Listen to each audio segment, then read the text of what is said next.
Hello friends, welcome back to my YouTube channel Giri studio. నేను మీ గిరిధర్. ఎలా ఉన్నారంటారు? నేను చాలా బాగున్నాను. With your blessings.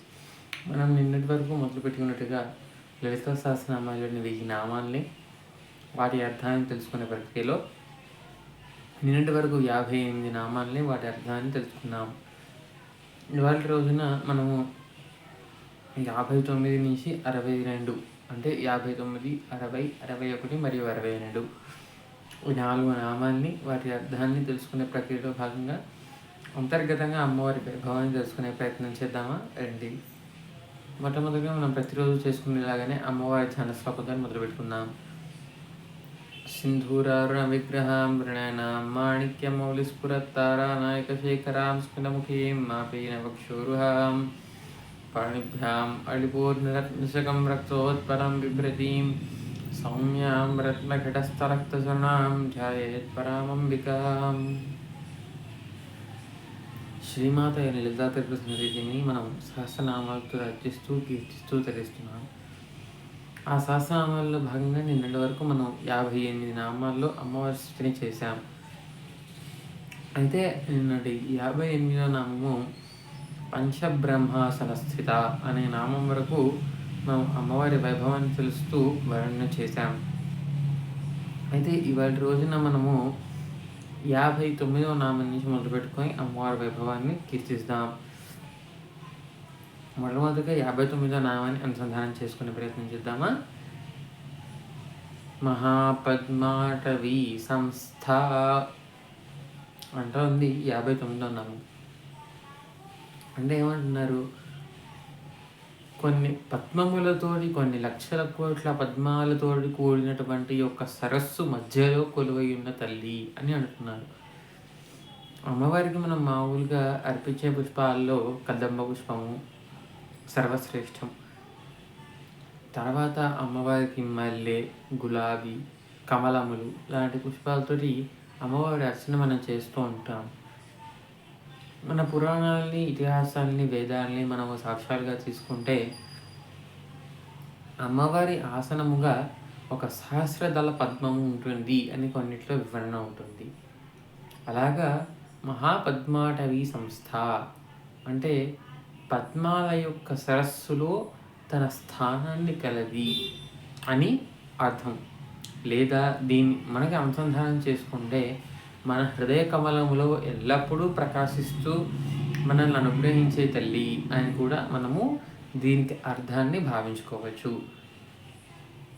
కాబట్టి మహాపద్మాటవీ సంస్థ అనే నామంతో మమ్మల్ని అందరినీ అనుగ్రహించడానికి మా హృదయ కమలముల్లో భాషించేటువంటి చల్లని తల్లి అని లలితా త్రిపుర సుందరీదేవిని ఓ జగన్మాత లలితాంబిక నీకు నమస్కరిస్తున్నానమ్మంటూ చెప్పేనామే మహాపద్మాటవీ సంస్థ.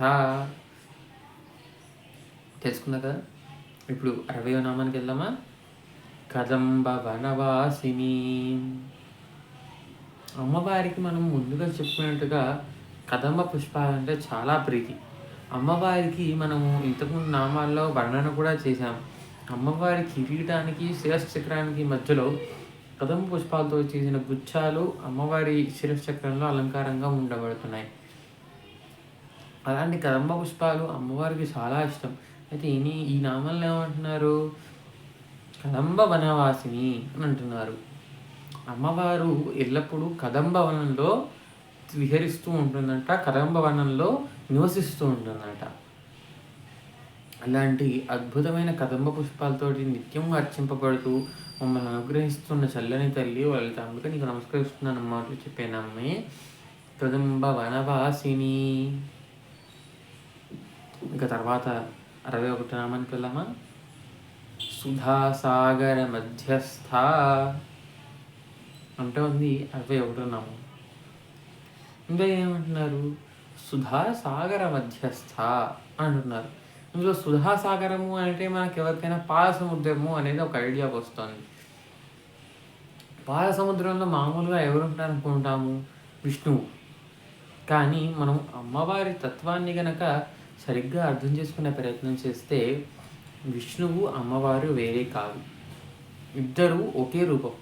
అందుకే మనకి విష్ణువుకి ఇంకో పేరు నారాయణ, జగన్మాతకి ఇంకొక పేరు నారాయణి.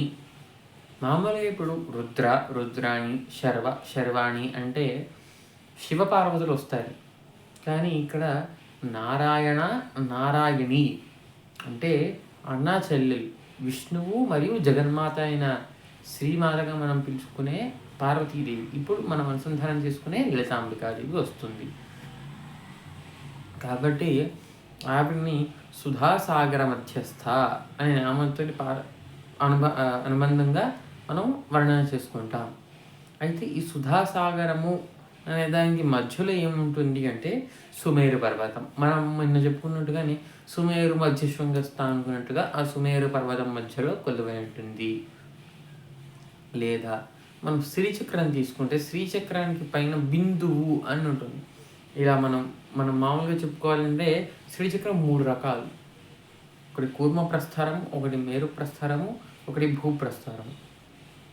అలాగా మనం మహామేరు అంటాం. మహామేరు తీసుకుంటే ఇలాగ ఉంటూ పైన ఒక బిందువు ఉంటుంది. ఆ బిందువుని లలితా అమ్మవారి స్థానంగా, నివాస స్థానంగా మనం పెద్దలు మనకి చెప్తూ ఉంటారు. అలాగా ఆ బిందువు లేదా సుధాసాగరం యొక్క మధ్యలో కొలువైతుంటూ మమ్మల్ని అందరినీ అనుగ్రహిస్తున్న చెల్లి తల్లి ఓ లలితాంబిక నీకు నమస్కరిస్తున్నానమ్మా అంటూ చెప్పేనామే సుధాసాగర మధ్యస్థ. అర్థమైంది కదా. ఇంకా 62వ నామానికి వెళ్దామా. కామాక్షి ఉంటుంది 62వ నామం. కామాక్షి ఏమిటి అంటే క అనేది మహాలక్ష్మీదేవికి అనుసంధానం చేయబడే ఒక అక్షరం. మా అనేది సరస్వతీదేవికి అనుసంధానం చేయబడే అక్షరం. అక్షి అంటే కన్ను. కామాక్షి లక్ష్మీ సరస్వతులను తన నేత్రాలుగా కలది లేదా తన నేత్రద్వయంతో మాత్రం చేతనే తన దగ్గరకు వచ్చేవారి అందరి యొక్క అన్ని విధాలైన కోరికల్ని తీర్చడంలో సమర్థురాలైన తల్లి. కాబట్టి ఆవిడ పేరు కామాక్షి. ఇదే నామంతో ఆ జగన్మాత అయిన లలితా త్రిపుర సుందరీదేవి కాంచీపుర దివ్యక్షేత్రంలో కూడా భాసిస్తూ ఉంటుంది. ఆ జగన్మాత అయిన లలితా త్రిపుర సుందరీదేవి నీ కంటి చూపుతో మాత్రం చేతనే మాకు ఉన్నటువంటి అన్ని రకాల కోరికల్ని తీర్చగల సమర్థురాలిన లలితాంబిక జగన్మాత నీకు నమస్కరిస్తున్నానమ్మా అంటూ ఆవిడని ప్రస్తుతి చేసే నామమే కామాక్షి అనే నామం. అర్థమైంది కదా. ఇవాళ నామాలైన 59, 60, 61 మరియు 62 నామాలు. మరిన్ని నామాల కోసం, మరిన్ని నామాల అర్థాల కోసం, మరిన్ని ఇన్ఫర్మేటివ్ వీడియోస్ కోసం మన ఛానల్ గేజ్ స్టూడెంట్స్ సబ్స్క్రైబ్ చేసుకోవడం మాత్రం మర్చిపోకండి. ఈ వీడియోని దయచేసి మీ ఫ్రెండ్స్ లైక్ చేసి మీ ఫ్రెండ్స్ అండ్ ఫ్యామిలీకి షేర్ చేయండి. దానివల్ల మన ఛానల్ గ్రోత్ అండ్ డెవలప్మెంట్కి ఇది మంచి తోడ్పడిన అందించవలసిందిగా కోరుకుంటున్నాను. మరిన్ని నామాల అర్థాలతో రేపు వీడియోలో కలుసుకుందాం. అంతవరకు సెలవు. నమస్కారం.